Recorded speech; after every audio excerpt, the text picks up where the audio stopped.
Thank you so much. I appreciate it. Sorry. Welcome. Okay, we'll start by doing roll call. Cicely. Here. I know. I do know the difference. Shayna. You got it, here. Zach, it's supposed to use Zach or Zach. Zachariah. Zachariah, but not Zach. No, thank you. Yeah, okay, Zachariah. Do you That's have good. any other paper copies of the agenda? I'm sorry. I do not. but you're Okay, I can pull up welcome my to have computer. this Oh, one. Dawn, thank you. are you here?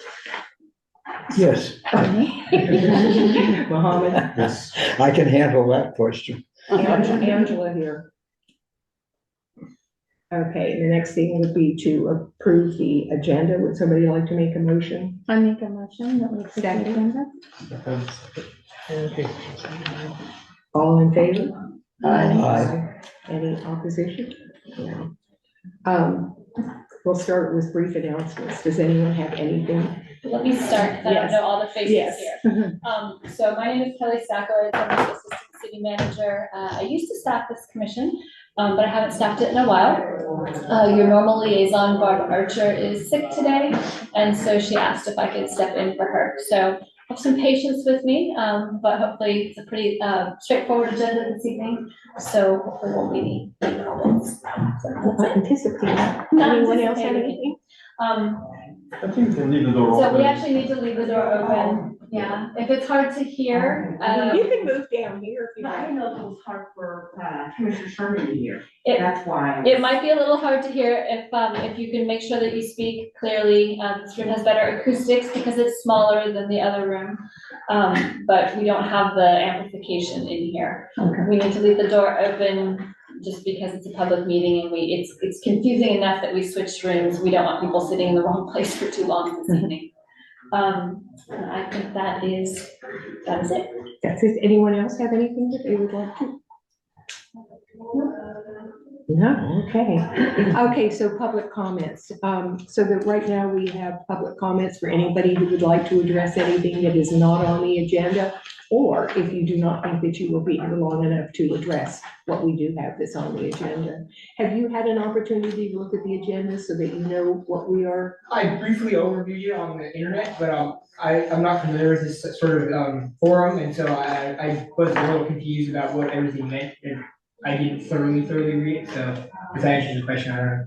Can I, so just briefly, what is it that you wanted to speak with us about? I'll let you know if it is on the agenda or not. Okay, for sure. So I prepared a small speech on my phone for 3 minutes or whatever, but it was about, I submitted a complaint about a interaction or an event that happened in 2024, I believe, but the complaint was released on the Independent Police Auditor's website officially under May 2025.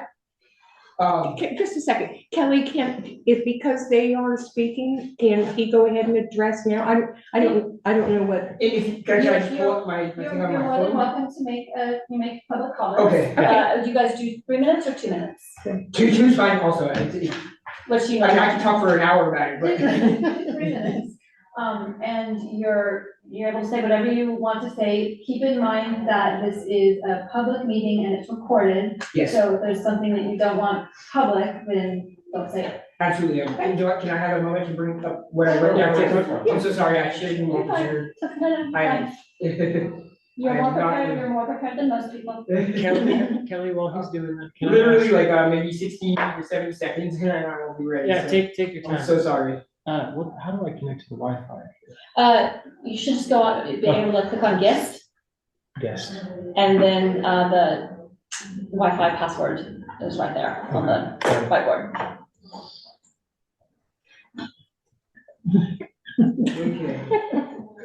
I did not bring any of the materials in paper for the meeting. I somehow remember, I printed mine and it got printed on fancy paper. Were you able to connect? Yeah. Okay, I'm ready. Okay, thank you. Okay, so, hello, my name is Jesse Goldberg Plotkin. I'm here regarding my complaint in May 2025 from the Independent Police Auditor's report. I'm here because I have a smoking gun, quote unquote, that proves the Davis Police Department uses administrative policies as a ruse to bypass the Fourth Amendment, specifically targeting the unhoused.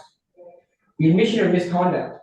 The auditor's report admits the DPD officers acted in, quotes, literal contravention of department policy. Admits that by entering my locked vehicle and refusing to conduct the mandatory inventory search, their actions, and I quote, belie the rationale for entry. In plain language, the police used a legal loophole to break into my car, then abandoned the duty that made the entry legal the moment they got inside. Under Supreme Court precedent, that is an unconstitutional search. The record of deception. But the violation didn't stop at the curb. The auditor's report claims I was, quote, presumably unaware of this policy. That is a documented falsehood. I have emails from October 2024 sent days after the incident specifically asking for the inventory list. In response, Officer Piamo of the Davis Police Department lied to me in writing, stating it is not law or policy for us to have to inventory the vehicle. Later, a Davis Police Department investigator told me on the phone the policy was only required if, and I quote, practical. By the time this reached the auditor, the narrative shifted again to claim I simply didn't know better. This is epistemic disrespect, a coordinated effort to gaslight a citizen by pretending the law doesn't exist when they think no one is looking. The erasure of harm. Finally, the auditor praises the Davis Police Department for using my violations as a constructive opportunity to fix their paperwork. He ignores the actual harm. The officers failed to secure my door, resulting in a dead battery that locked me out of my property and essentials during a period of homelessness. The auditor's report omits these damages entirely to protect the narrative of a professional encounter. I asked this commission, do you accept an auditor who ignores evidence of officer deception? Do you accept a department that treats the Fourth Amendment as an outlier exception when the victim is unhoused? I'm asking you to reject this rigged analysis and demand real accountability for the literal contraventions happening in our city today. Thank you. Thank you. Seeing no other comments, we'll go to number 5, which is the consent calendar to approve the minutes from December 1, which they are attached. Would somebody like to make a motion to approve? So, I'm sorry, just really Yeah, quickly, so just so that you understand the process of the meeting, because I think you stated that you were not sure how this worked. Yeah. So the public comment is usually about something that's not on the agenda, so if it's not something that we're gonna discuss later on, we listen to what you have to say, but we're not gonna have a discussion about it That's now. okay. And we may decide to take it up later, but there's no back and forth and we can't. I was aware of that part. I Okay, just wanted some alright. more visibility, I guess, for my issue. Okay, sure, I just wanted to be sure that. Yeah, sure. And I'll sit through the meeting. I mean, it's interesting to me as well, so. Thank you. Okay, great. Okay, so we have a motion to approve the minutes. Do we have a Make a second? motion? Oh, second? You approve the consent calendar? Yes, the minutes. Sorry, I didn't hear who. Got it. The who minutes. moved a second. Me. All in favor? Aye. Unanimous. Okay, the next thing is the police auditor update. You're on. Good evening, all. Can you hear me? We can hear Am I you. coming in okay? Yeah. Okay. Hi, sign. Well, thank you. I just have some updates. We were hoping to have for this evening a review of the TASER deployments. Unfortunately, we haven't gone all the way through the review process on that. I'm We are sorry, making I'm sorry, I didn't hear what you said. The what? we were going to be reporting on some TASER deployments. And over the past few weeks, we've been working on that report. The report is in draft form. We've gone back and forth with the chief, but we still have not finalized it. And we also need to send it to the city attorney, city manager's office before we send it to you all. So I think we can get that done in March. I can't guarantee it, but I'm hopeful that we'll be able to present that report at the March meeting. I thought I would take a little bit of my allotted time also to talk about and maybe contrast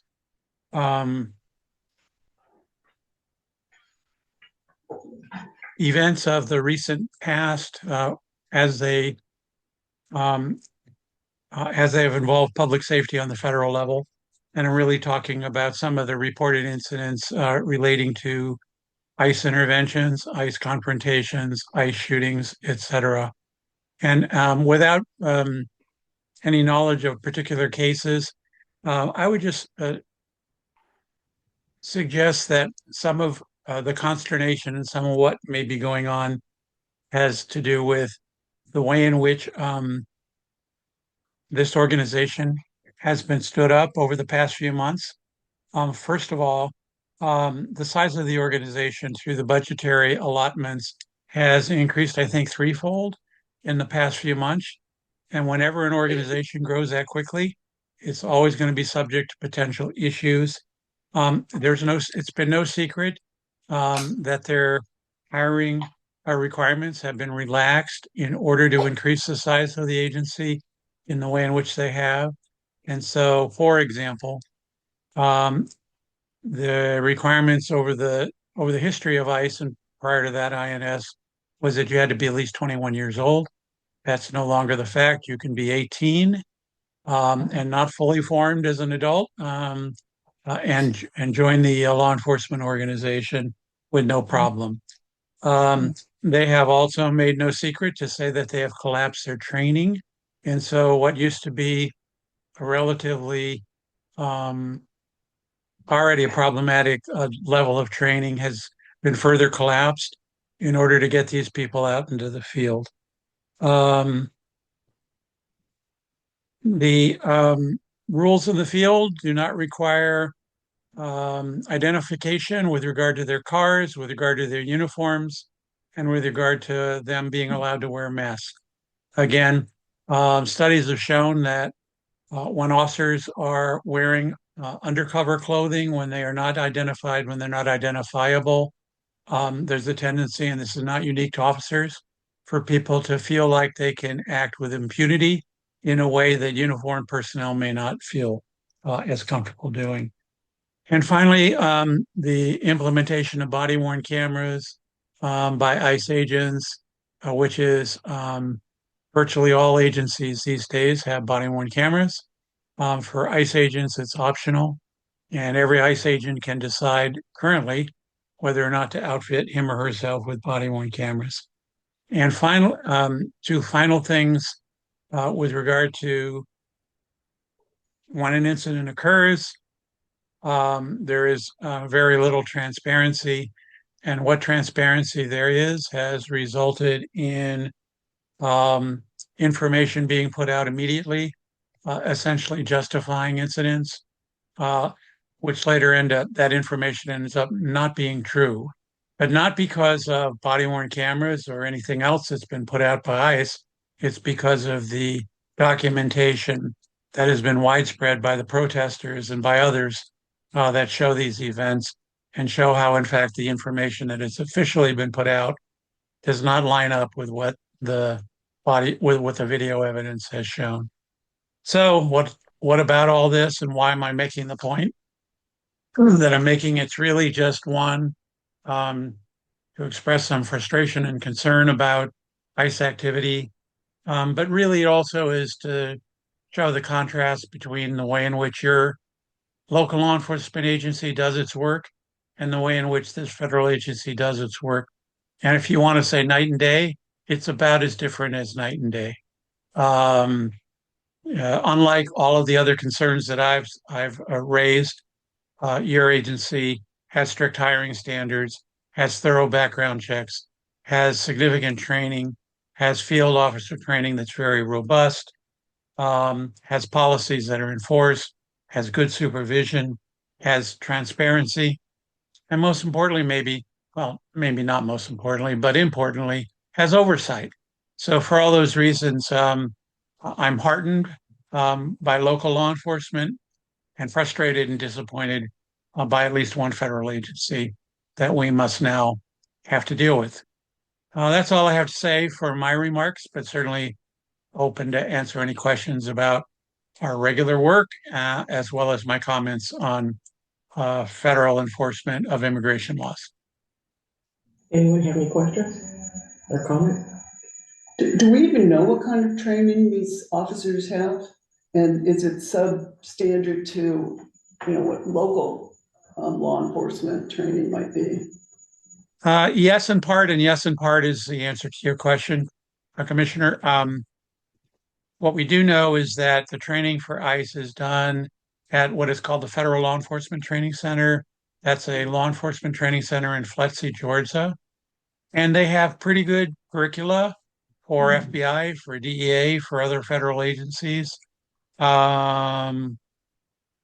marshals. But what ICE has done is they've taken what used to be, I believe, a 12-week training program, which is not very robust, and collapsed that, I think, to now 6 or 8 weeks, with a lot of that being done online. So the training being given to these new folks is highly inadequate and insufficient, in my view. Any other questions? I have a question, which actually probably is about the TASER. So I pulled up the department manual, the Davis Police TASER. So when you guys review what has happened, is what you do, you follow this policy to make sure that what has happened follows the policy? Is that specifically what you guys do? Yeah, that's a good question. That's part of it. So what we do is we look at the TASER deployments and we determine whether or not the deployments were consistent with department policy. But we also look to see whether or not it comports with the law. So the law on tasers is basically lining up with the Fourth Amendment, but there is case law coming out of the Ninth Circuit Court of Appeals that also guides or is intended to guide officers on what level of threat needs to exist before a taser is to be deployed. So it is possible then that this could have to be revised? It's possible that our recommendation would be to provide more clarity and guidance with regard to current policy, if in fact it doesn't provide enough guidance to make sure that officers are complying with the law in their deployment. Yes. Okay, thank you. Any other questions from you? Okay, then I'd like to open this up to public comment. Is there anyone in the public that would like to address? Pardon? Seeing none. Thank you. Thank you all. Thank you. Okay, the next thing is the subcommittee updates, and by the way, y'all, wow. So, would you like to address? Sure. It was the three of us, okay. Yeah, sure. I apologize in advance if there are typos. I do not claim perfection in these things. Commissioner Sherman and Commissioner Escamilla Greenwald and I met for our subcommittee charge to do some brainstorming and event planning around our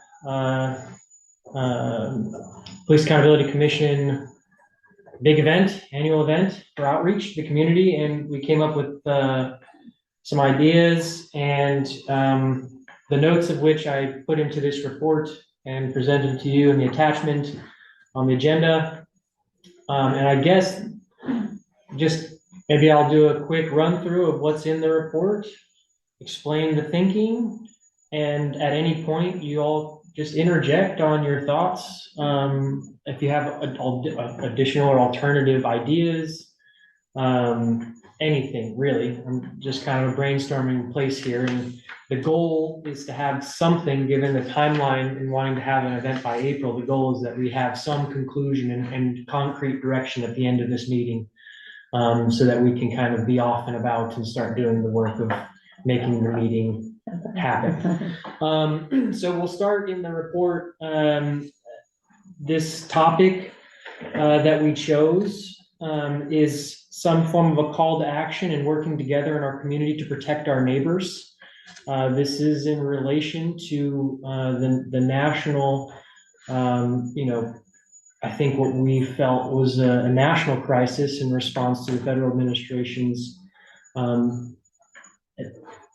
enforcement activity, if you will. And part of that charge under the mandate of the Police Accountability Commission for us is ensuring that at home in Davis, we are on the same page with our local law enforcement and all of the partners in our community of keeping our neighbors and our community safe. So with that in mind, that's what we think is relevant to our mandate, to the mission of this commission, and why this idea we think fits. You'll see in the report that there are two options here. The one that our subcommittee came up with together was the call to action, working together to protect our neighbors, as being sort of the headline option of how we think we wanted to share this with community and bring people together. I only posed an alternative here in case other people wanted something to jump off of and do some brainstorming if they have other ideas.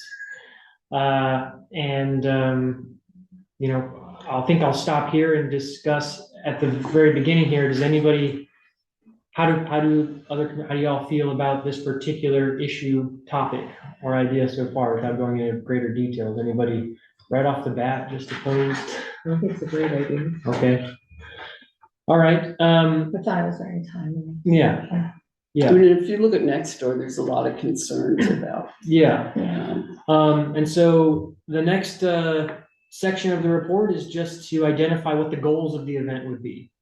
And I'll just go ahead and read those off, so we're all kind of on the same page. We envision the goals to be to provide accurate, accessible, general information about immigration enforcement activity and the concerns at the national, state, and local levels. That includes Davis and Yolo County.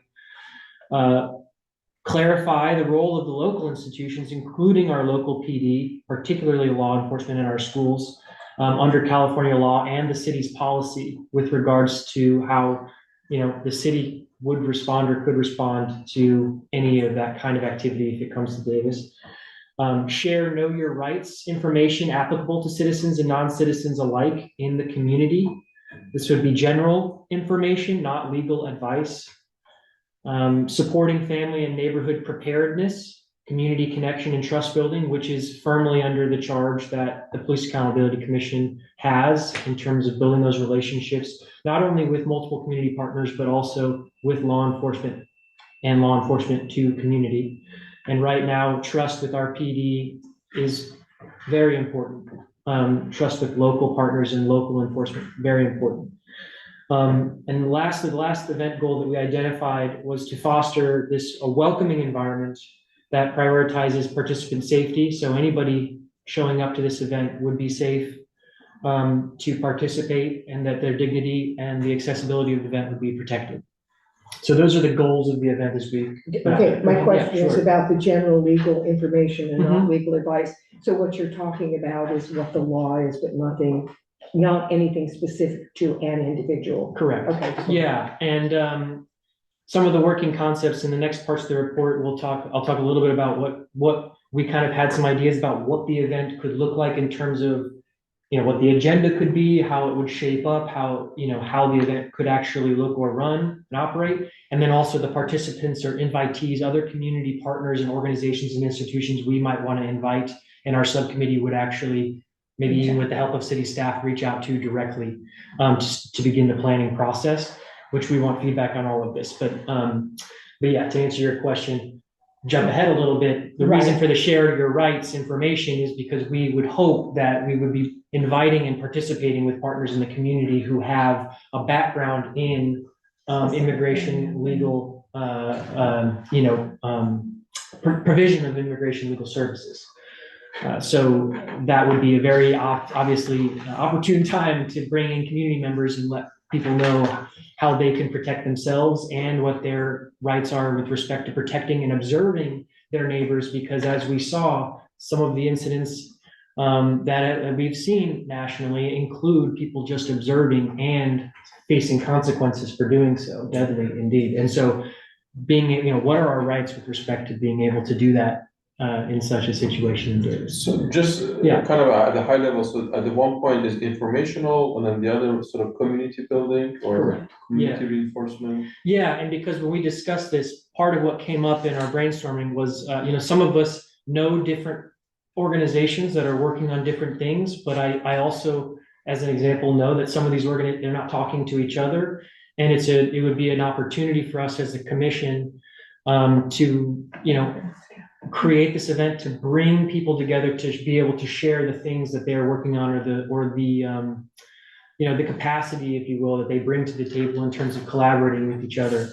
to have community preparedness, open communication, and to build trust that, that we're all here for each other. And just one more comment. First, I think that's wonderful. I think that's really great. The other one is, I haven't done research on it, but if, for example, ICE were to come to Davis and take on their activity, well, they will do it. So I don't know how is other community have any interfaces or any procedure to perhaps have a more communication with the ICE and maybe allow them to do with their activity, but not in such a disastrous way. Is there any way of how do we assume let's just make the worst case scenario, they come into Davis and they want to do some form of enforcement and they want to do some activity in Davis. Would there possibly be a way of this committee or the police to be able to work with them to do their activity in a form that does not causes damage to the whole community? They have been in Davis, but it's been some time, I think, since they've been here. But when they were here, they were not, they were like they are now. They were not, unfortunately, they're not, I don't believe, and I'm just speaking for myself, from what I've seen, from what I've read, from what I've heard, they're not willing to work with communities.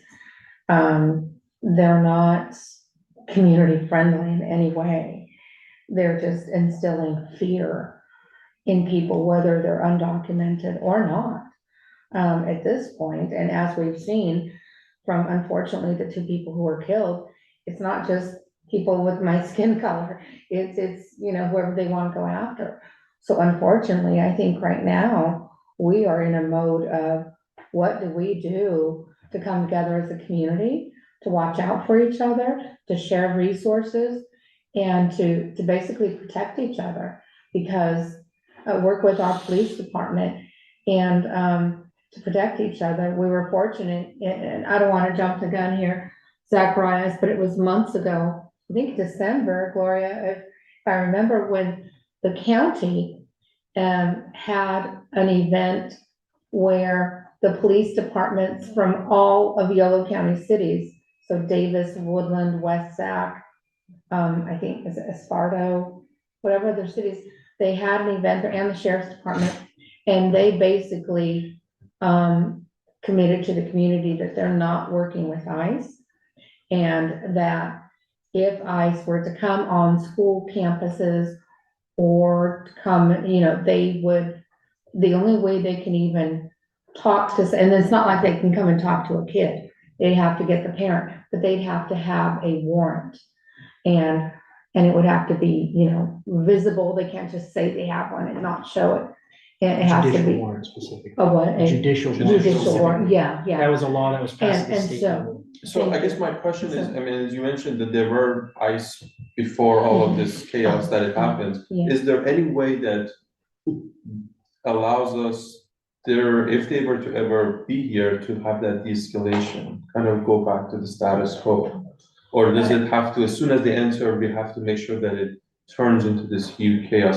I'm just asking, is that a Yeah. possibility? Is that? I personally, you gotta ask others because I can't speak for them, but I personally would say no. From their actions, what they've shown, when that old saying, when somebody shows you who they are, believe them, they've shown.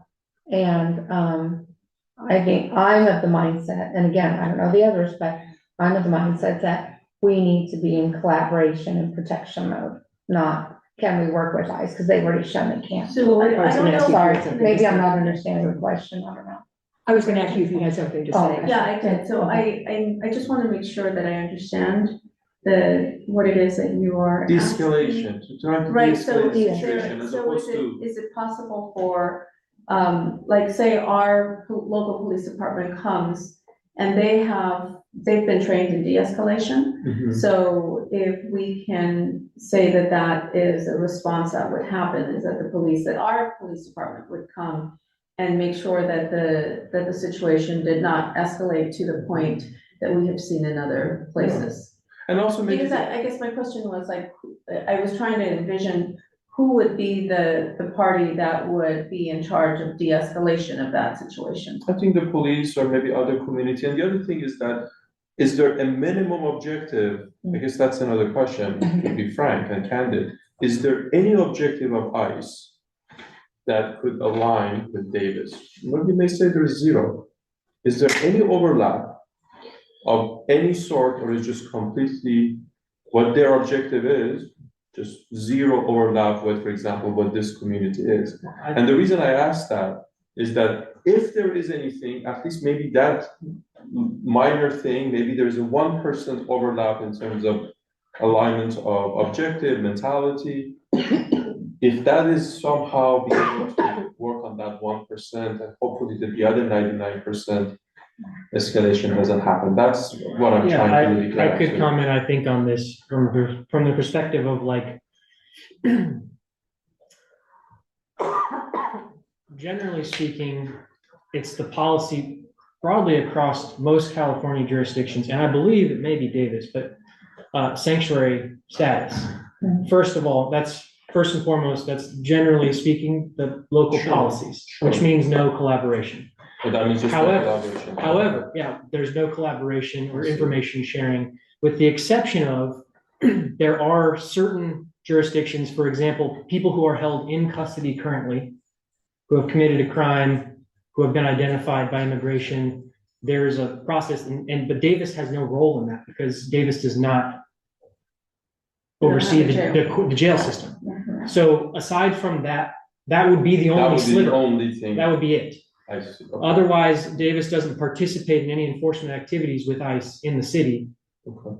So the only possibility would have been them working with somebody the who had county been jail already system. arrested, Yeah. but that's already outside. Yeah, Davis. but as we know, the county system, the county sheriff and folks are especially under current now, there's a whole other conversations going around, whether they're even going to be working with them on that front because of people who are even leaving the jails from local counties are getting sent God knows where. So there's all these other kinds of questions that are kind of out, in my opinion, outside the purview of the commission. But like, I think when we're talking about this particular issue, I think all the questions you raise are actually really useful to the framing of this event, because these are questions that we're all thinking about. And that's at the core of what this event is intended to bring. One of the core objectives is, let's get us all on the same page about where we as a community stand, what the policies are locally at the county level and the state, because the state is churning out new bills every year on this issue. It's been evolving since 2016.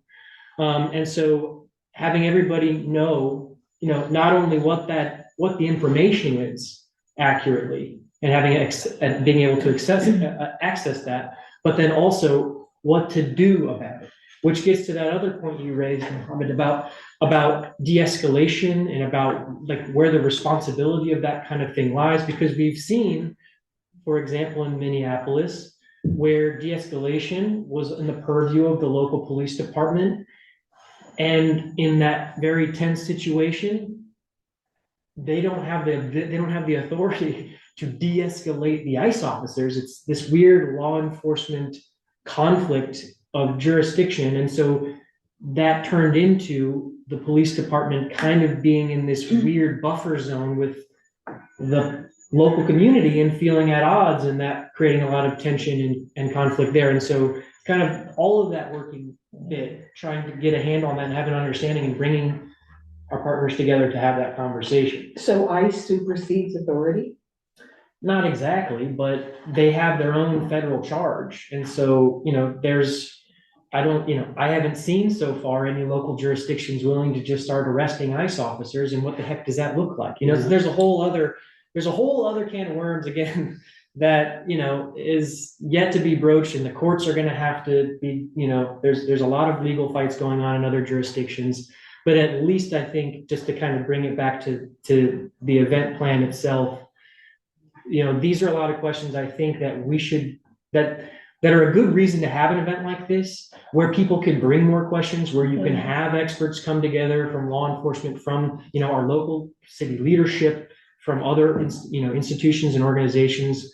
And I'll get to some of that list in a minute, and I hope you guys may have additional ideas of who to invite as well. Yeah, that's a good question. If there's if it's okay, I think I'd like to get back to the specific kind of agenda items, so to speak, for what we think we should include in the event. So first, there are 4 buckets here where we think the agenda could kind of follow. The first is current context and local impacts.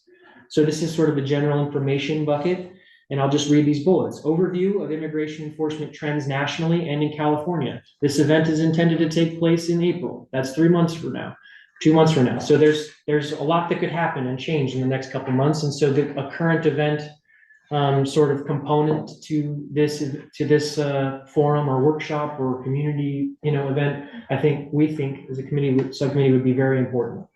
Any known impacts or concerns relevant to Yolo County and to the city of Davis. So what are the local impacts that have happened? We already know of some incidents that have happened in just the last several months. We hope no additional incidents happen, but, so that we're all, the community is on the same page and has a place to kind of get accurate information. And then the third piece of this bucket here for general information is an overview of the role of the Davis Police Department under California law and city policy, including its commitment to serving the community independent of federal immigration enforcement, kind of to the point we were just discussing a moment ago. Okay, any questions on that first sort of general information bucket? Everybody kind of feel like that's. So the only thing I would say, maybe we'll get to it, but I think kind of going back to the earlier conversation, that this event could potentially be risk for some individuals. Yeah. So is there any way that? Yeah. So for example, a remote attendance, have we thought about other ways of being able to delivering that without imposing risk? Yeah, I mean, that's a remote attendance option is probably probably a pretty good idea. I think we should definitely make a note of that and creating an option for that. This is something we were gonna bring up that we noted. It's sort of like our last piece. We're like outstanding. This is one of the things that we have, and it's I think the 7th part of this whole report here. But one of them is like, how do we make this thing safe for people? We have seen other events like in Los Angeles and in the Bay Area where they've held public events and ICE has shown up, to intentionally cause chaos, and that, that's just public knowledge. So not that, we think Davis is like some hotshot target for federal immigration enforcement, but you're absolutely right to be pointing out that there could be some risk there. And we certainly don't want to create unnecessary risk, especially if we don't have some way of protecting our own community, which is the whole point of the event that we're proposing. I could throw a quick comment in here. Sure, Doug. We want to bring the police department on board to cooperate with us and with other organizations, but we expect that they will, and we're confident that Chief Henry, when he is asked to meet with us and talk about this, that he'll be agreeable and I think enthusiastic about the value of this for communicating to the public that all the efforts as a commission, we have no power except to communicate ideas and to create a bridge, or let's say reinforce an existing bridge, because this police chief has done a wonderful job along these lines, and we're confident that he'll want to help us with this and make it a team effort, where the role of our commission is essentially an organizational role. We'll work with our partners, including several organizations, as Zachariah has indicated, and we'll put together an agenda that will be our best effort with input from many different people and organizations to create an environment in which public questions, let's say we're dealing with an immediate threat to a real day-to-day, hour-to-hour immediate threat to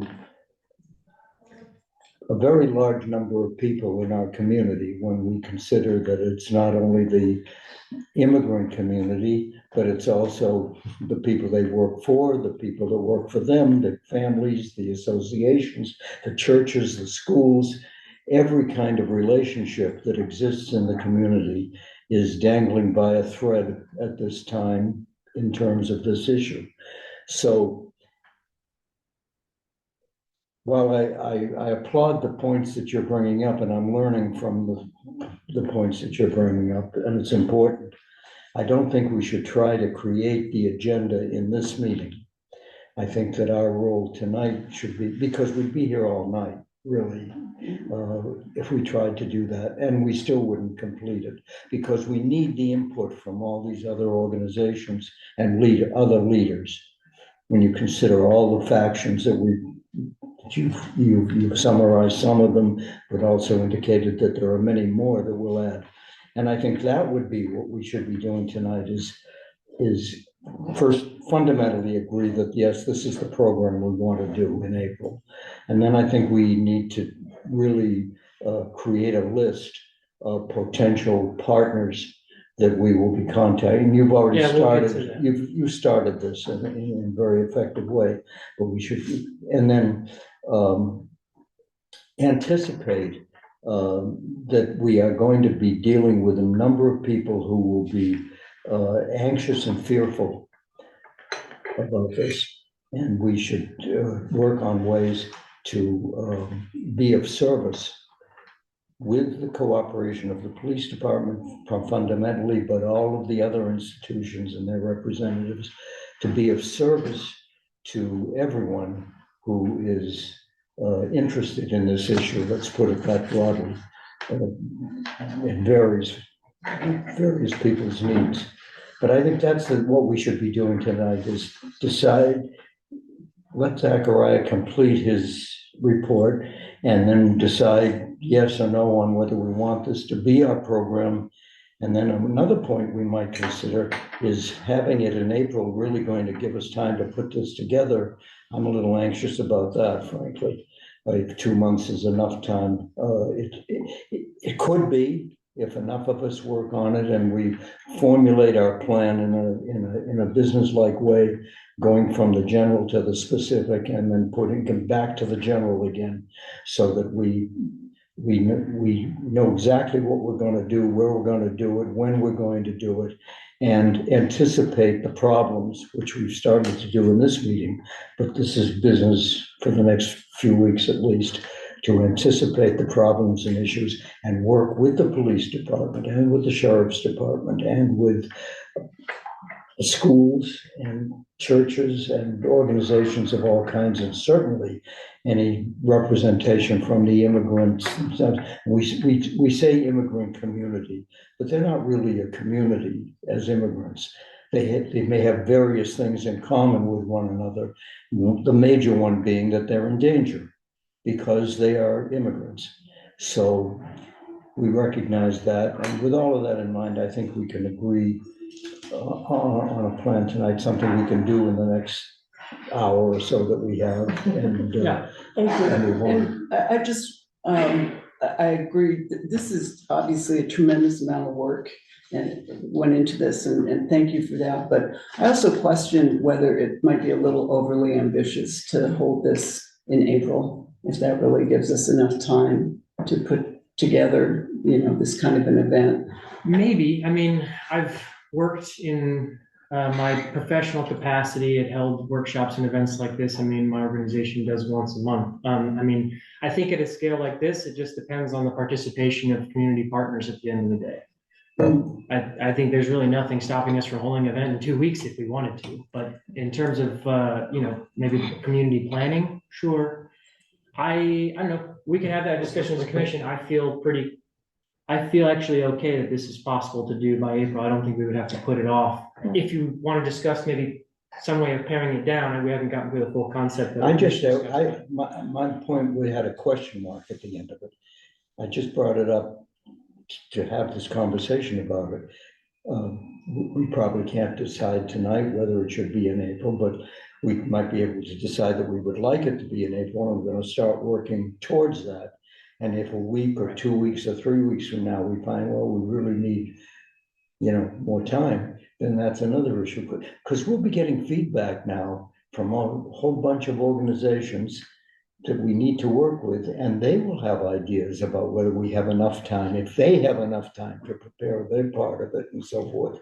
And so. Jump in really quickly. So I hear like all of the concerns, but I think that right now the community is very activated around this topic. And I think you would not have any trouble gathering organizations and congregations Exactly. that are wanting to do something because people are feeling very, Motivated.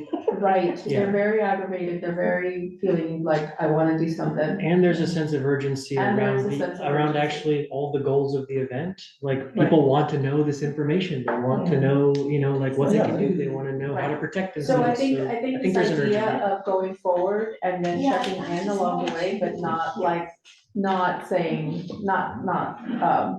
Picking a date today. yes. I agree with that. The only question I have though about a date would be, and Cecilia, you might know the answer to this one, is spring break.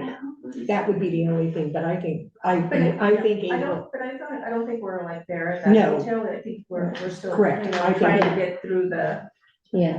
what, Material. Yeah. what the material is, and so, yes. Yeah. Yeah. Okay. So I think this was very educational. I just realized the legal basis of the 10th Amendment to the California Value Act seems to be the underlying for the sanctuary city, which is, I haven't looked into the legal basis of all of this before. So what I think maybe the other way is that we don't necessarily see this as a big event, because I think it's timely. A lot of people don't know all the restriction and all the sort of limitation of different agency and how they're supposed to work together and so forth. So maybe this could be just a multiple sort of workshop. It doesn't have to be a huge event. We could just have an informational workshop, just maybe once a month or even more frequently, and something a low barrier that can be started, and just sort of give that information that is needed to the community, especially as mentioned, people are tense, stuff happening in Minneapolis or across the United States. It's a tense time, so that will just help to channel that information. And the HRC just put on an event a couple of weeks ago, and it was very well attended. And they also brought together a number of different organizations that are all working on immigration. And did some surveying around like what it is that immigrant communities needed. It sounds like this is a different focus from that. So I just to sort of make the point again that I think you would get a lot of attendance Yeah. Where Yeah. was their event held? in the chambers. Oh, okay. Well, I appreciate that kind of grounding conversation. I think there's a couple of concerns that I heard, or like things to be thinking about right now. And one is clearly, what our focus is, how big of, how wide of a scope do we want to put on a particular event? How confident are we in the timeline for where we're headed? And there may be different structures or sort of events scheduled, if you will, that we could consider where we do smaller pieces. I think that's all good feedback. And we should I'm making note of that. Yeah. We're gonna make sure that's in the minutes. I also have, again, I'm sorry, I'm jumping ahead, but at one point you were talking about whether they should be ahead of recorded or not, which I think is a Yeah. great idea. But that being said, what I'm also wondering is, since basically you've got a lot on here, would it be advantageous for us to have a place where we can start posting this, where people can start asking us questions? So we have some guidance from the public? Or do you not think that's a good idea? Well, my personal take on that is probably not right now. It feels like a Pandora's box of a situation. I feel like we should do more as a commission to just come to some. Oh, I'm not suggesting we not do that, but I'm just saying that there might be questions that people have that we don't Yeah. know. So that we address it at the event. That would help us in our planning. We could, but I'm not again, we suggesting only we have not 2 months No, that we no, have to no. organize. I think I understand where you're coming from. And I think maybe one way to put it is, I think of that as probably maybe the best way to kind of start to get that feedback will happen in two ways. One, when we're having the communications And inviting people to come with and, other organizations, we'll be hearing what they and their constituents are, Or questions they have. are coming up. And second, when we get to that stage, whenever that is, of like actually starting to promote the event, I think inviting people to reach out to the commission in some way would be a good idea.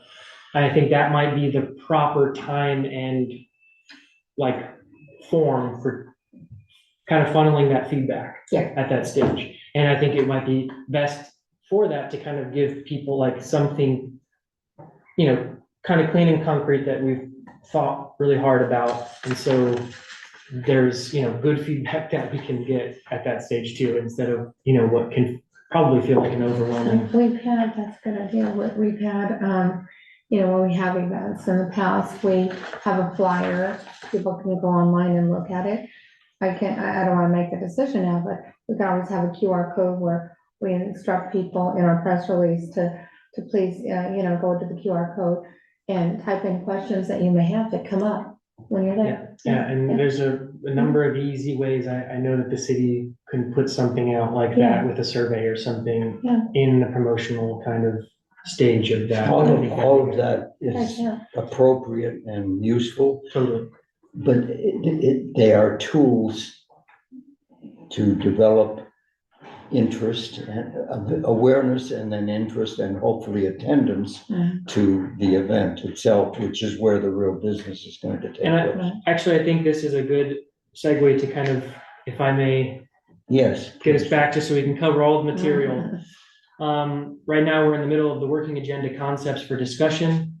We've already covered sort of the current context and local impacts. There didn't seem to be any objections about that. We've sort of talked about the Know Your Rights general information bucket. It's really pretty straightforward on what that would look like, probably from some of the partners or institutions that came, or maybe the police chief himself, who knows. Don't have to decide any of those details right now. This is just big concepts. The third piece are having some component, the subcommittee thought having some component that involved overview of protection specifically related to school attendance and parental rights and sort of family preparedness. There is, in this, all this kind of goes together, but there is a new law that passed last year that goes into effect, or maybe just went into effect, and that is AB 495, which was a family preparedness sort of act, which sort of created some additional guidance based on the Attorney General's guidance for like family preparedness, specifically around contact information and school preparedness. So there's just some things that I think. That 480 cents? 495. 495, okay. Not all that to say that is an example. I'm not saying that should be included. I'm just saying there are examples out there. There is information out there related to children and families in schools, and that's important because at the end of the day, these are families that are significantly disrupted at the core in our community and our neighborhoods. So that's where our subcommittee kind of, why we raise this as a concept for how to involve some kind of maybe youth serving organizations or school or parent groups or representatives or something along those lines. Finally, for the concept of the agendas, this is really about the mode of engagement at the event, whether it's a workshop style, whether it's a series of meetings, whether it's a single meeting. For example, what just came up as well with like getting some preliminary feedback as the promotion of the event is going. Some of that could actually be taken and then, sort of form an FAQ part of a workshop or a Q&A in this event. There are a lot of ways you can get creative about integrating the feedback from the community we get before the event that can set up how exactly you run it. So ultimately, it's just some way for resource sharing and the community to be involved when they show up. So they're getting what they need out of, what we're trying to accomplish here. Those are the big basket concepts. And there is so much that we could fit into those different things and so many different configurations, but I think before we move on to the next part, which is the working list of organizations to invite, are there any questions about that particular, the broader agenda concepts that we've discussed so far? I think, sorry. Well, I would think we need to coordinate that with the HRC too, because I'm kind of wondering whether this is really within the purview of the Police Accountability Commission versus the They HRC. are listed on here. Okay, Why- but why don't you still, state- I why would don't you have state that for concern. everyone again? Let's jump into Yeah. the list of orgs, which does include, asking if the HRC or the Social Services Commission or other commissions want to be at all involved. Yeah, in but the I mean, my process. comment really goes more to, is this really within our purview as a Police Accountability Commission? Yeah. I do see it because the simple reason that basically we are looking at the interaction between Sure. potentially ICE and the police. And it's a Yeah, I mean, that question, part of it, one of I the agree. questions in the minds of people, especially those who are vulnerable. I don't hear myself saying that because we're really all vulnerable at this point. But they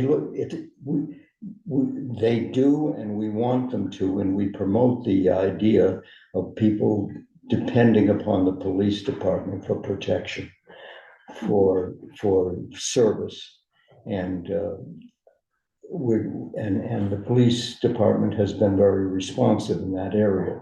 And we've seen it in my experience with this commission, the years since we started in 2017, we have seen an evolution in which I would say egotistically that this commission has played a role. We definitely have played a role in that, particularly in the first couple of years. So the police are clearly, look, we're going to ask them if they want to work with us on this. And if they say they don't, that's a whole different ball of wax. But they won't say that. And Actually, Gloria, you just mentioned a minute ago that the HRC has done something. Given what you have read here, the council would be supportive of us doing something like this, do you think? I think it is in your purview to do outreach to the community, to have conversations between the community and the police department and those sorts of things. And so I think as long as it stays in that. So as presented, it is applicable.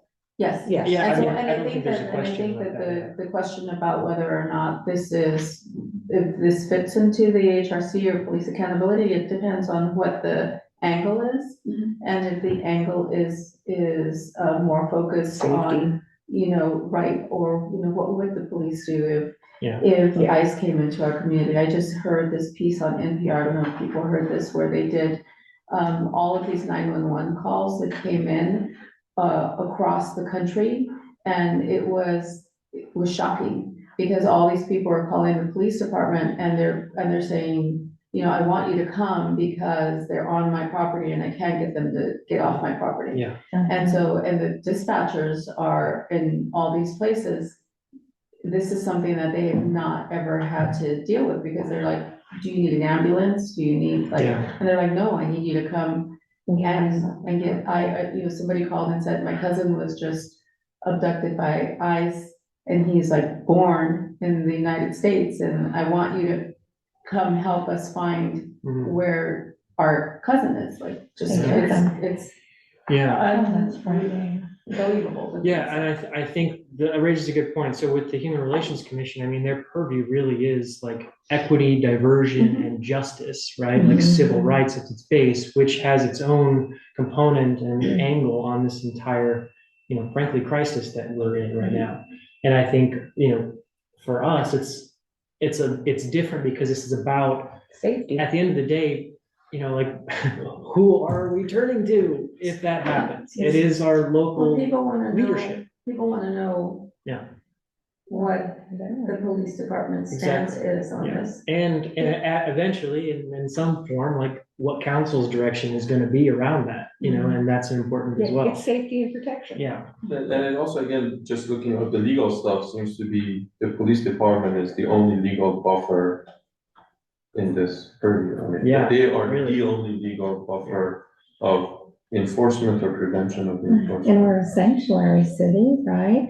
But, the administration, I mean, they've already made comments that they're not supportive of sanctuary cities and they're trying to get rid of cities having, being considered sanctuary cities. So that's concerning. yeah.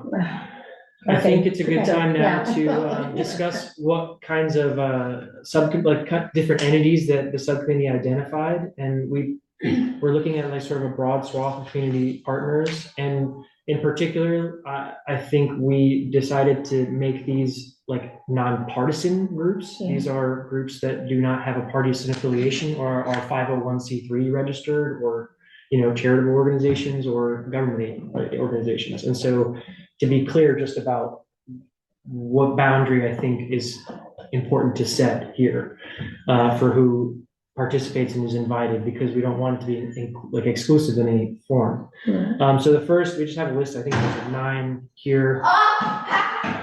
It's the Davis Police Department, obviously, the YOLO Interfaith Immigration Network. Hi there. Are you looking for something? Yeah. Sorry. Okay. Oh, okay. Sorry, no, you can leave that open. It's okay, we can open it again. A little comedy relief when we needed it. Indeed. Okay, on with your list. Okay, we have YIN, the YOLO Interfaith Immigration Network. And does anyone not know who that is? Or what that org does? I can. A loose association, okay. Yolo County Children's Alliance or other immigration legal aid providers. NorCal Resist, that is a 501c3 organization that provides legal services and other kinds of social services as well. Davis Joint Unified School District or other school representatives. Because there is so much overlap with how the local PD also has to work with the school district on this particular issue. UC Davis Immigration Law Clinic or the UC Davis Immigrant Legal Services Center. Obviously, that's at least someone we should reach out to. They've been doing providing a lot of their own services as their own separate clinic and center. Then we've already mentioned the Human Relations Commission or possibly the Social Services Commission. We put both of these on here, but I think HRC would be the more appropriate potential partner, if I would say so. YOLO Youth Commission. More out of curiosity for the youth perspective on this and potential youth engagement on this issue. It doesn't hurt to reach out. And then obviously different forms of local or regional media. Any feedback, thoughts, additions, things coming to mind here? The one I thought we mentioned in our discussion, our subcommittee discussion, but or did you say it already? The interfaith community? The YOLO Interfaith Immigration Network? Or the Davis Interfaith Assembly? Yeah, I know there's several. So there's the YOLO Interfaith Immigration Network, which it's this sort of interfaith partners from across different cities. Many of those folks do live in Davis. Okay. And they participate. It's kind of like a network, and they also have relationships with pro bono attorneys and some of the legal aid providers. Then there is also the Davis Interfaith Assembly, which is the assembly of local faith leaders and congregations in the city. We do have, we know who they are, and they do meet regularly at each month. Actually, I think I've attended some of their events, and the chief, I think, spoke at their second luncheon they held back in, I think, September or something. And so they have been open to this conversation already from the beginning. I think had some questions in that setting. So we could add them to the list as well, just because I think our faith partners are really significant across different religious backgrounds in this issue. So, yeah, Dia for sure. Any other comments on that before we get to the next sort of the final two parts here? So, just one other thing is that I think this is excellent for the community building, but for actually information dissemination. I mean, one thing I mentioned, maybe multiple workshop, but is there any sort of a center or a hub that can always be available, that people just can go to it and get that information too? Yeah, so it's difficult to say. I mean, right, like our purview is not to maybe, I mean, maybe we can discuss that. I'm not really sure. I don't want to actually jump to a conclusion here. I'll say this, like some of these organizations have extensive resources and resource pages on their website. In promotional materials, maybe depending on their willingness to engage, that includes sharing links to that information on their websites for people who need assistance. I know that this, I believe, I didn't check recently, but I believe the city of Davis has resources up that is directing people to some of these resources. I could be wrong. I know the county does for sure. Some, probably not as. Yeah, so there could be a role for that of it. Now, I'm not sure. That's a discussion I think that we might have to have with staff or city council. I'm not sure if you guys can answer that now. I don't know if like, I guess the point is that I don't know that we have the capacity here to like have a hub situation that's not already built and located in another organization that we're just like pointing to. I mean, that's my initial take. I don't know if the council member or Kelly have any other thoughts on that, but. I think your point's well taken. There's several of these organizations on here, this is what they do. Yeah, exactly. And And I don't think we don't need to try to recreate that wheel, we won't do it as We well. just- Our wheel will be best is, round than theirs. yeah, the best is to say, we're holding this thing, all these people are coming and here's all the great stuff they're doing. If you need assistance or you're worried about something, go to these resources. And that worked well last year. And we were thinking too, I don't want to jump the gun, but, you know, when we're thinking what this will look like, you know.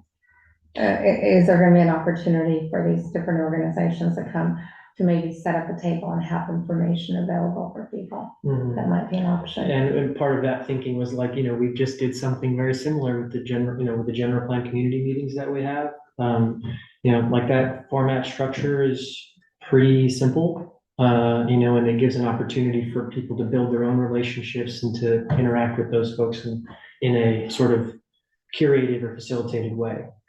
All right, so the next part of this agenda here that we have, or the report, is the accessibility for people coming. I mean, the first thing that popped us to the subcommittee was like, we're going to need bilingual outreach and bilingual live participation, maybe multilingual. I don't know how exactly we handle that particular, but certainly having, to me, this is probably like one of the things that it will need the most thoughtful logistical intention to plan for, in my opinion. Do we know what other than Spanish and English, what the most predominant non-English languages are spoken in this area? Do we know?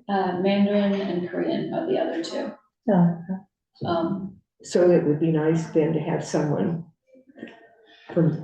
We have more resources to try to do Spanish translation and interpretation than we do the other two, but we can always put out feelers and ask. But those are the three largest. Yeah. Mandarin. Given, and then sort of given like the administration's sort of position, the federal administration's position, and the communities that they're targeting, you know. I think the Spanish and English translation is very central. Live interpretation, I know that was an issue at one of the general plan events, for example, that I came to. They didn't have, you know, so they had community members translating for other community members, and you know, doing a little bit more planning around that and making sure that is, you know, ready. Would be important. So there would be other organizations that have been dealing with that issue and they know how to do it. They could guide us, or. I think the city should be responsible for that. So the Human Relations Commission meeting last week, Vice Mayor Pettit, Davis Phoenix Coalition Partito was there, I believe. I believe they had real-time interpretation for Spanish. And we have, as I said, we have different resources that we can work on for that. The other two are a little more challenging. Yeah. So including currently we have a number of interns in the Spanish program at UC Davis who are working with us doing exactly That's great. that as part of their, as a class or coursework. Okay, so that's the accessibility communications component. Obviously, any place we pick, physical accessibility would be really important, et cetera. So, any other thoughts about accessibility or?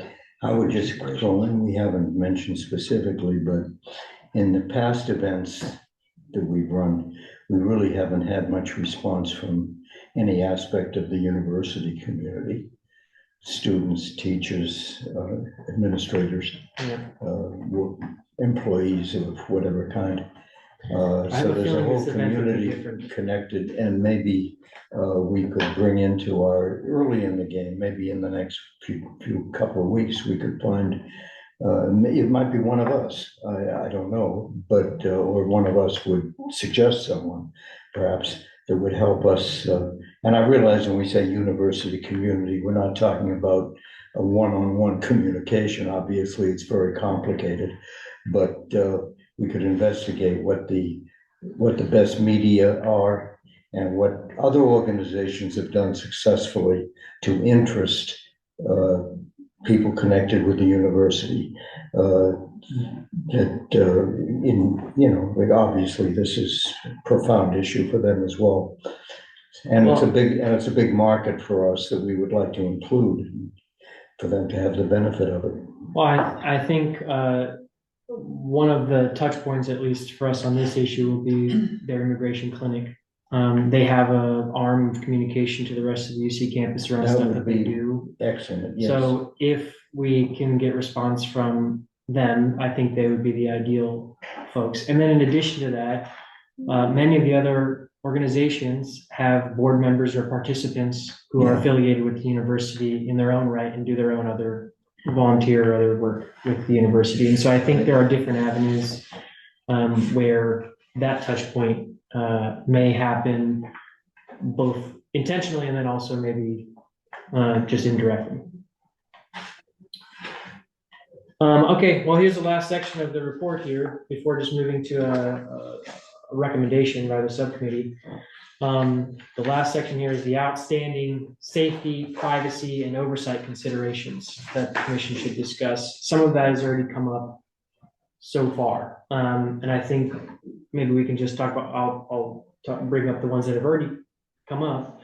The last one there is participant safety and trust, how to minimize fear and risk for participants given concerns about targeting or similar events elsewhere by federal immigration authorities, and considerations related to anonymity, data minimization, consent, physical and digital security.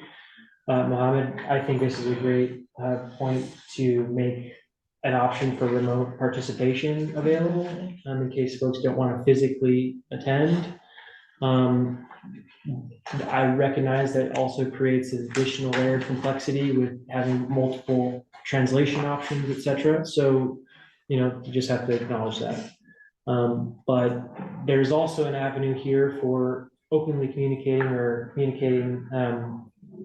just clearly with the police department around those expectations and what they might be able to do to help ensure or prioritize safety and security of an event to the extent that they are legally capable of doing that, which is a question that we just are going to have when we have that conversation with the chief or anyone else. Yeah, so participant safety and trust. I feel like that's pretty obvious when we all share that concern and want to work on that. So noted.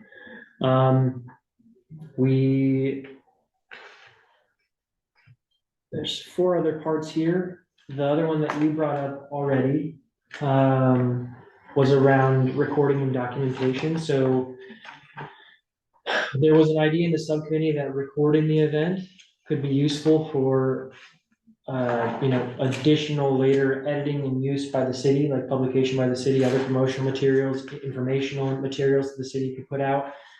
That also poses a risk as well. Who's recorded, how it's recorded, how that information could get out for participants at an event like this. And if that, creates any kind of trigger of additional targeted enforcement of some kind to our community members, obviously has to be, we want to prevent that. So it's whether to record or not is a difficult. And that was basically my comment that I considered is the fact that, having the event recorded is one thing, but individuals that ask questions may not.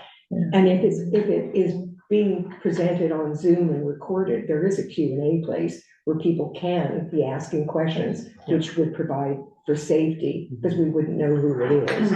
So, but I think the idea of, I like the idea of recording it, because then it also becomes a resource.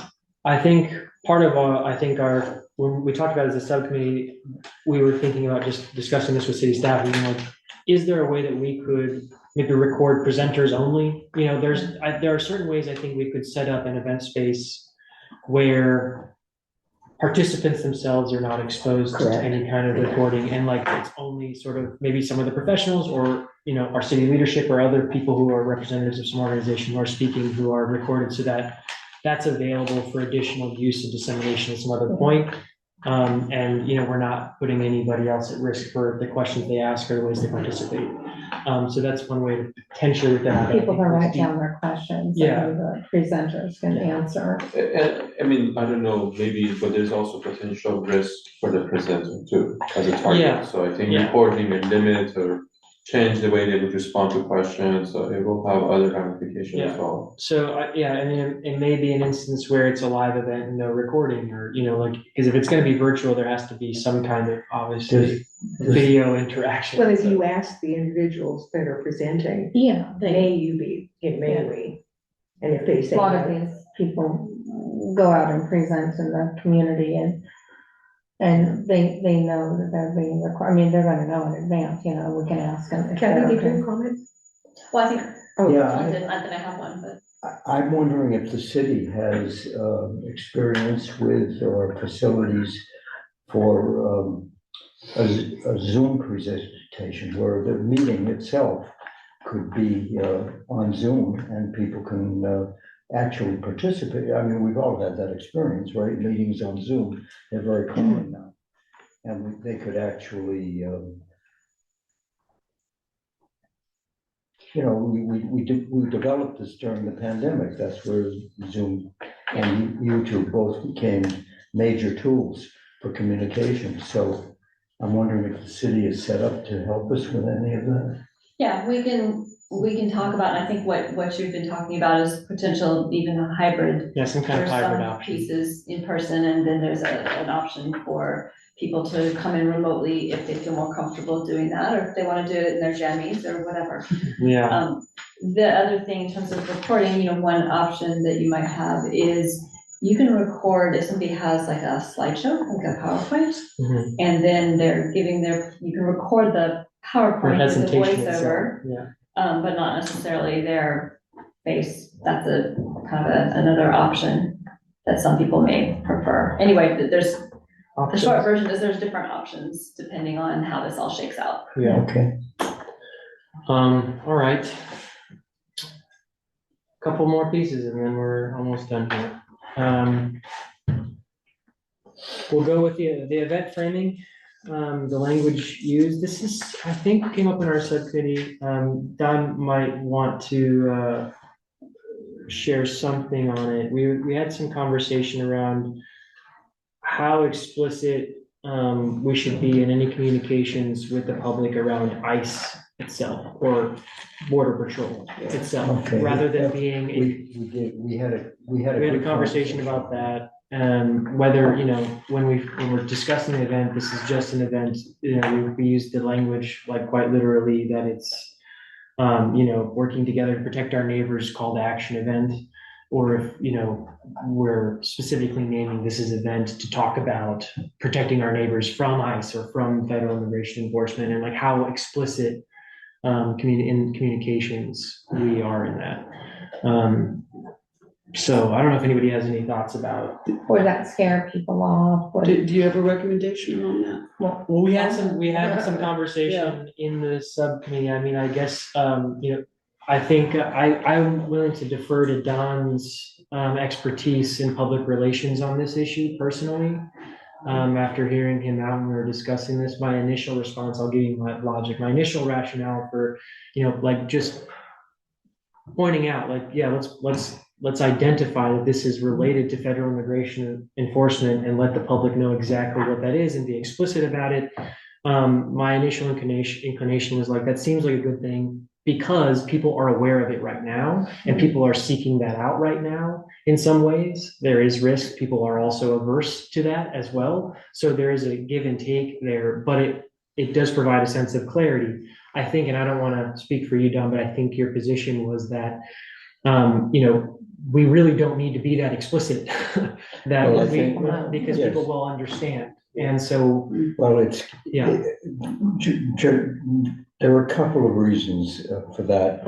And I don't know if that's something we wouldn't really want to thrash out if the whole commission wants to take the time on this, or if it's a detail that we would work offline about and then come back.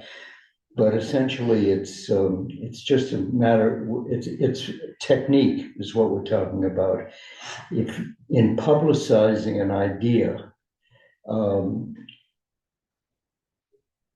if you are overly explicit, you are the more detail you put into your description, the more reasons you're giving for people to separate themselves from it. They don't like this part of it or that part of it or the other. So you don't want to get down in the weeds of so many details. And this is the mention in our headline or in our promotion of ICE is it can be, in terms of communication, it can be counterproductive in that it works better if you leave it out, if we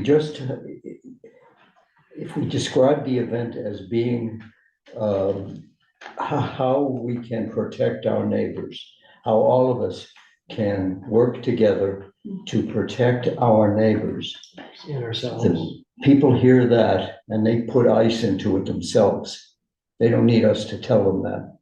And it's more effective. It's a headline every day. It's the biggest news going on. And certainly the people who are concerned about it are deeply aware of it. So if we talk about this event as being, it isn't that I'm afraid of retaliation or punishment of some kind, because we mentioned ICE. It's in the headlines every day of all media.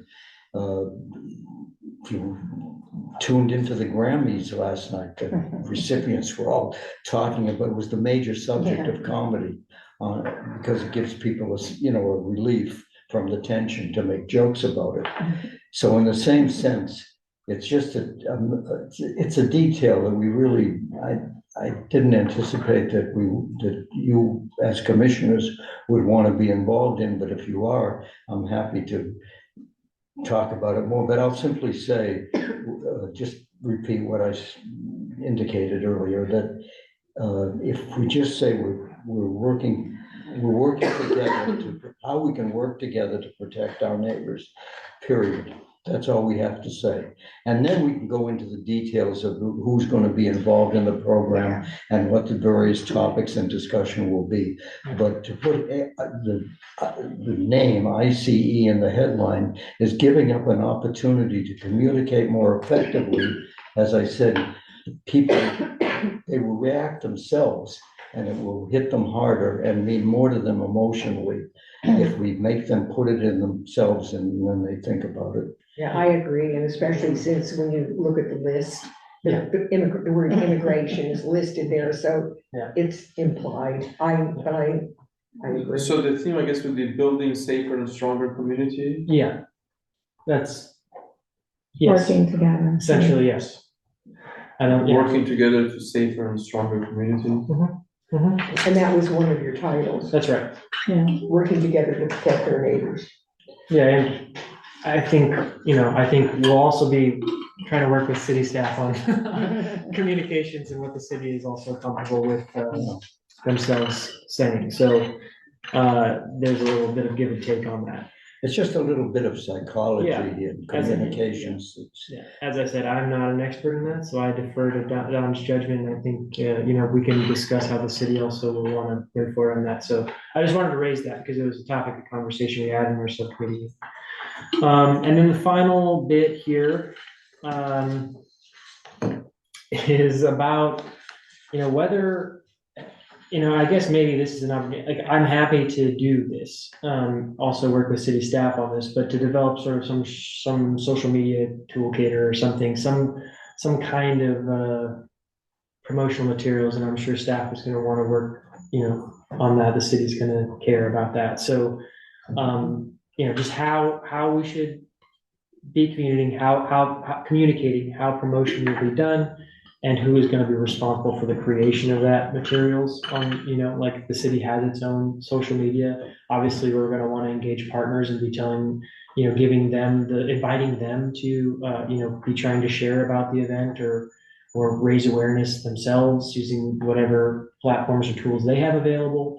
For example, the Yellow Interfaith Immigration Network, if they so choose to be involved, they have like their own email list, like in all these organizations do. So it was just a matter of like how we as a PAC want to be involved in that process and to what extent we even can. The city does a really good job. I think I mentioned, I'm not sure, of like making a flyer and putting together a press release. So once we know of all the partners that are going to want to join us in this and be present, we could give that information to the city so they know to include it on the press release and the flyer that they make. But your regular liaison, her day job is. Yeah, doing all of that. exactly. So Yeah. that'll be Barbara. a place where Bob can The weigh in. answer is Barbara.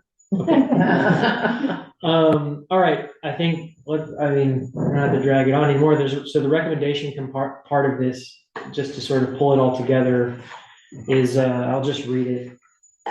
Why not? And my brain is getting tired. Given the scale and scope of the event as proposed by the subcommittee, the limited number of commission meetings prior to the potential April 2026 date, whatever that may be, and the need to move efficiently, the subcommittee recommends that the commission do the following. One, provide clear direction at this meeting.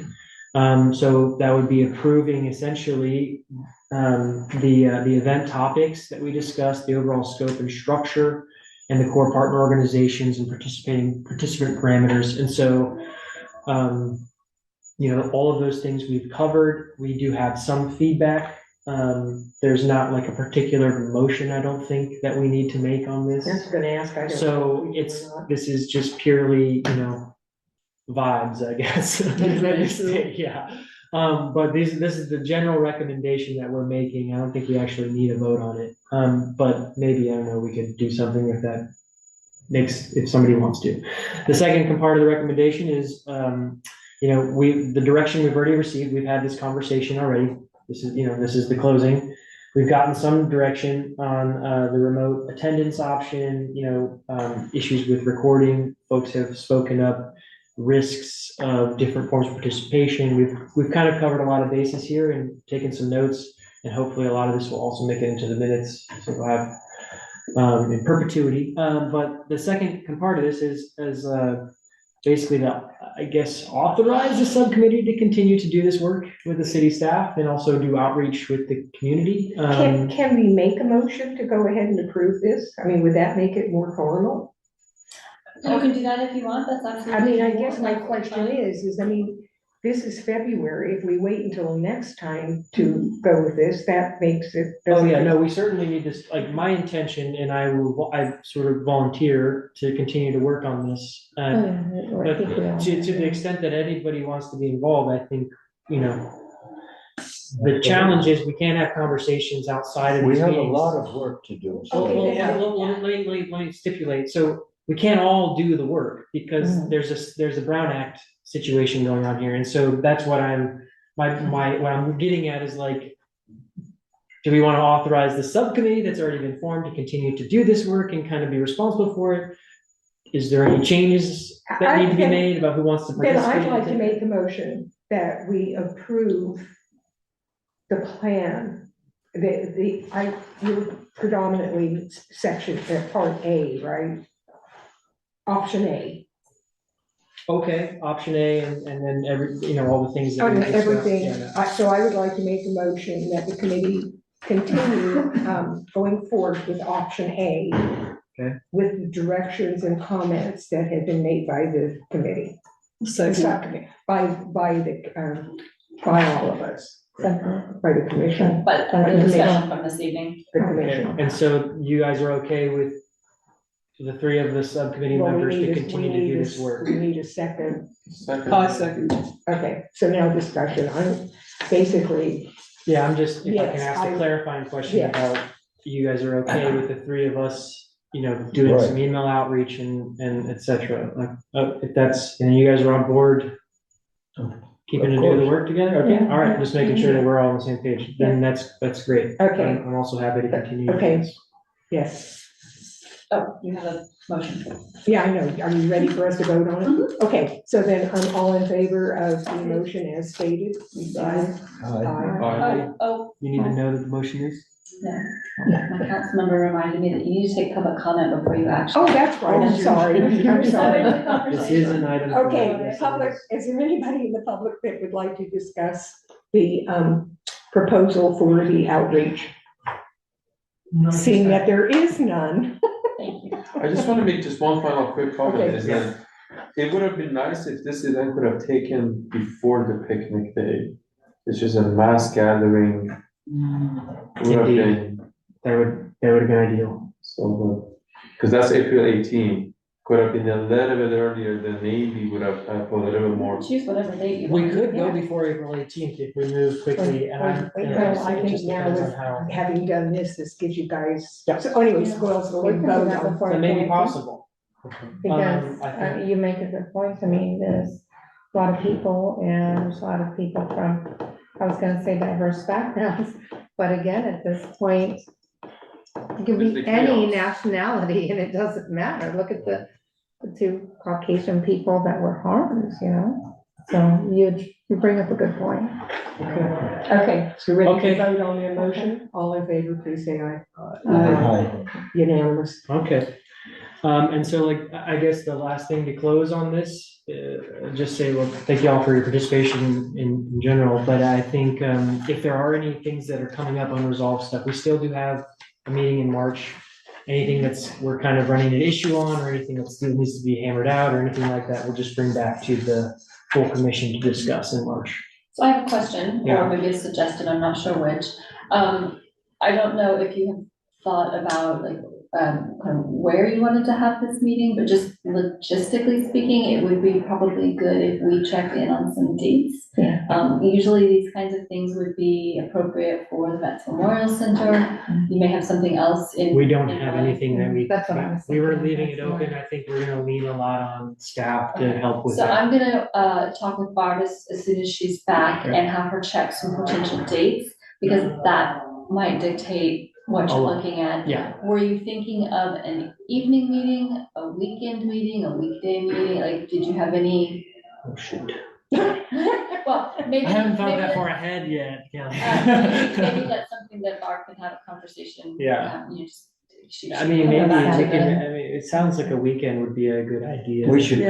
should give it a little thought to, though, because we want to be sure we're not in conflict with some major event that would be keeping people on Yeah. their. You'll be Well, that's in a conflict with hard- something, that is all I can guarantee. is Yeah. there's gonna be- Yeah. There'll Yeah. be something that's going on, but obviously you wanna steer away from picnic day weekend, which is the 18th of April.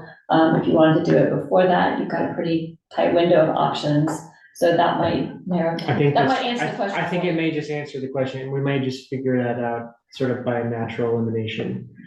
But I think if we remain open, the universe will show us the way. Or the Vets Memorial Center. Or the reservation. Vets Memorial Center will. Yeah. Oh, okay.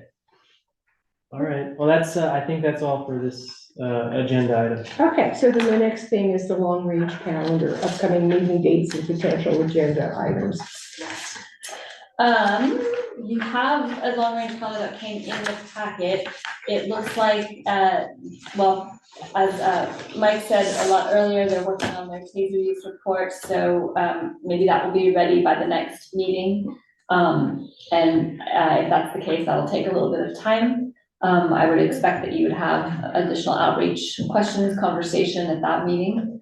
And then April, you'll really have to figure out whether or not you want to have a regular meeting at this regular time, or whether or not your attentions are going to be focused on, on an outreach event, which may necessitate more meeting time or less meeting time, so. Yeah, part of me is like, I don't know, it might be useful to have our regular meeting on that first week, just to make sure that everything is solid and grounded, and ready to go for I whatever we think so. plan. If it ends up being an April event and we don't push it off or something, I'm still leaving that open. I think we should leave that open. And so I have a question about the military equipment review, because I remember that we've done that before, but we get a copy of it ahead of time and then it's a discussion of it, or is that? So there's two different items that are kind of merged together there. There's the surveillance technology. That's what you're thinking of, that you usually get the preview and get a little bit of time to absorb it. So usually you would get it in March or April, decide on it in May, or make a recommendation on it in May, and then it goes to the council either later in May or in early June. The military equipment review is literally just a review and a report, so it's a little bit less intensive. I don't believe that there is anticipation of providing that early, but I can certainly check with the chief and see. Okay, I just remember at one point in time, there was a lot of discussion on it. Yeah, So. there's the confusing part, and the reason that they're put here together is that they overlap in a lot of ways. Some of the surveillance technology equipment, like the drones, are also listed as military equipment. And so.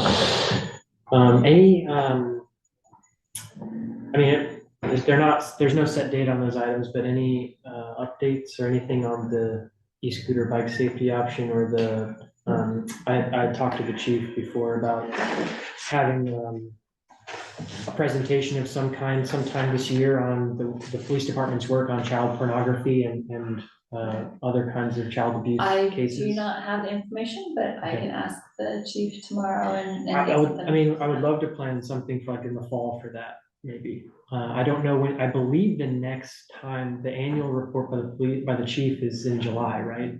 Or maybe August. It happened just last year. I remember Yeah, it's not, I wouldn't say that it's set, has to be a particular set date, so you guys can. So maybe like, I was thinking sometime after that, so probably the fall would be the best option for, a year's review on the work that the police department has been done in sort of the child pornography area and child abuse areas. Isn't this, I don't know if I'm using the correct terminology, is it child abuse awareness month? No, that's later. I think, isn't this trafficking awareness month or something like that?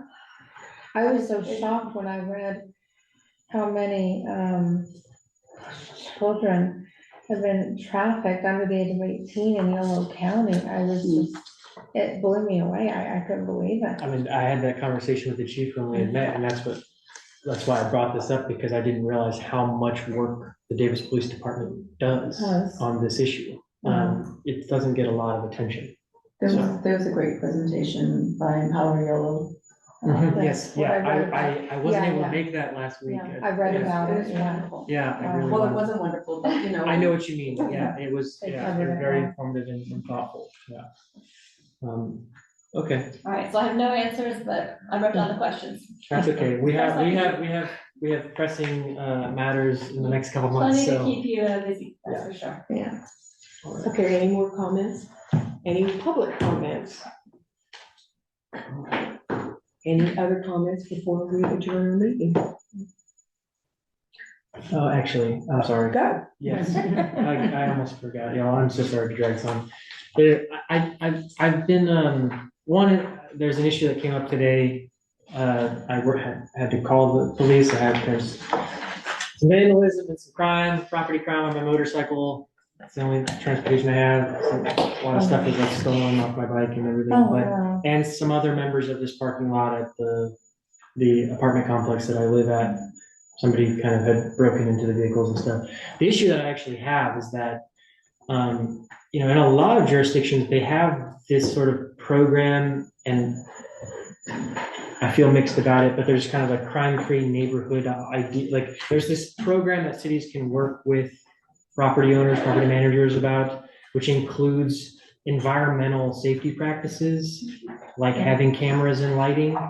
And it surprised me that, many of the properties in Davis don't have any security safety features at all. And when I talked to the property managers about this, they call it a liability issue, but I don't actually How is buy it a that. liability? Well, I'm not gonna go there, I don't Okay. know, but I think I wanted to suggest, or maybe we have a conversation about this at a later date, So maybe you want to sometime. add that to To the, the long-range calendar Yeah. on the items, potential items with no set date, okay. to And that's a good discuss idea. how the city could help promote additional environmental safety features on on these like sort of bigger properties with many residents where they have these epicenters of sort of property crime, and the property owners have no real like current reason to really do anything about it.